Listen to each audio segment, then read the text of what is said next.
Hello friends, ಎಲ್ಲರಿಗೂ ನಮಸ್ಕಾರ. ಇವತ್ತು ನಾವು ಯಾರಿಗೆಲ್ಲ ಕೂದಲು ಉದುರ್ತಾ ಇದೆಯೋ, ಕೂದಲು ಬೆಳೀತಾ ಇಲ್ಲ ಅಂತ ಯೋಚನೆ ಮಾಡ್ತಾ ಇದ್ರೆ ಅವ್ರಿಗೋಸ್ಕರ ಈ ವಿಡಿಯೋ. 2 ಬಾಟಲ್ ದೊಡ್ಡದು ಪ್ಯಾರಾಚೂಟ್ ಆಯಿಲ್ನ ತೊಗೊಂಡಿದ್ದೀನಿ.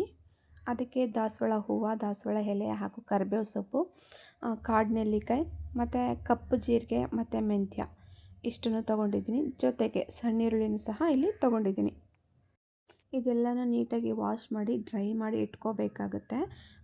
ಹಾಗೆ ನಂತರ ಇದಕ್ಕೆ ಒಂದು ಕಡಾಯಿ ಇಟ್ಟು, ಕಡಾಯಿಗೆ ನಾವೇನು ಕೊಕೊನಟ್ ಆಯಿಲ್ ತೊಗೊಂಡಿದ್ದೀವಲ್ಲ ಅದೆಲ್ಲನೂ ಹಾಕಿ, ಅಲ್ಲಿಗೆ ನಾವು ತೊಗೊಂಡಿರ್ತಕ್ಕಂಥ ಕರಿಬೇವು ಸೊಪ್ಪು, ಕಾಡುನೆಲ್ಲಿಕಾಯಿ ಹಾಗೆ ಕಪ್ಪು ಜೀರಿಗೆ, ಮೆಂತ್ಯ ಹಾಗೂ ಈರುಳ್ಳಿನ ಹಾಕಿ ಚೆನ್ನಾಗಿ ಅದನ್ನು ಕುದಿಸ್ಕೋಬೇಕು. ಹಾಗೆ ಎತ್ಕೊಂಡಿರ್ತಕ್ಕಂತಹ ದಾಸವಾಳ ಎಲೆ, ಹೂವು ಇಷ್ಟನ್ನು ಹಾಕಿ ಚೆನ್ನಾಗಿ ಲೋ ಫ್ಲೇಮಲ್ಲಿ ಇದನ್ನು 1 ಅವರ್ ಕುದಿಸ್ಕೋಬೇಕಾಗತ್ತೆ.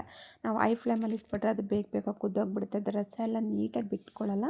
ಸೊ ಹಂಗಾಗಿ ಲೋ ಫ್ಲೇಮಲ್ಲಿ ಇಟ್ಟು ಅದನ್ನು ಕುದಿಸ್ಕೋಬೇಕು. ಯಾವ ಥರ ಅಂದರೆ ನೋಡಿ, ಇದು ಕರಿಬೇವು ಸೊಪ್ಪು, ಈ ಸೊಪ್ಪುಗಳೇನಿದೆಯೋ ಅದೆಲ್ಲ ಸ್ವಲ್ಪ ಕ್ರಿಂಚಿ ಆಗೋ ತನಕ, ಕ್ರಿಸ್ಪಿಯಾಗಿ ಪುಡಿ ಆಗುತ್ತಲ್ಲ ಅಷ್ಟು ತನಕ ಕುದಿಸ್ಕೋಬೇಕಾಗುತ್ತೆ. ಕುದಿಸ್ಕೊಂಡು ಇದನ್ನು ಸ್ವಲ್ಪ ಹೊತ್ತು ತಣ್ಣಗಾಕ್ಬಿಡಿ.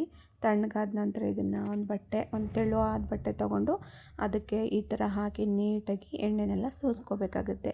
ನಮಗೆ ಹೇರ್ ಗ್ರೋತ್ ಆಗಲಿಕ್ಕೆ ಈ ಥರ ಆಯಿಲ್ ನಮಗೆ ರೆಡಿ ಆಗುತ್ತೆ. ಸೊ ನೀವು ಸಹ ಇದನ್ನು ನಿಮ್ಮ ಮನೆಯಲ್ಲಿ ಟ್ರೈ ಮಾಡಿ. ಯಾರಿಗೆಲ್ಲ ಈ ವಿಡಿಯೋ ಇಷ್ಟ ಆಯಿತು ಒಂದು ಲೈಕ್ ಮಾಡಿ, ಹಾಗೆ ಶೇರ್ ಮಾಡಿ. ಹೊಸದಾಗಿ ನೋಡ್ತಾ ಇರೋರು ಸಬ್ಸ್ಕ್ರೈಬ್ ಮಾಡ್ಕೊಳ್ಳಿ. Thank for the watching.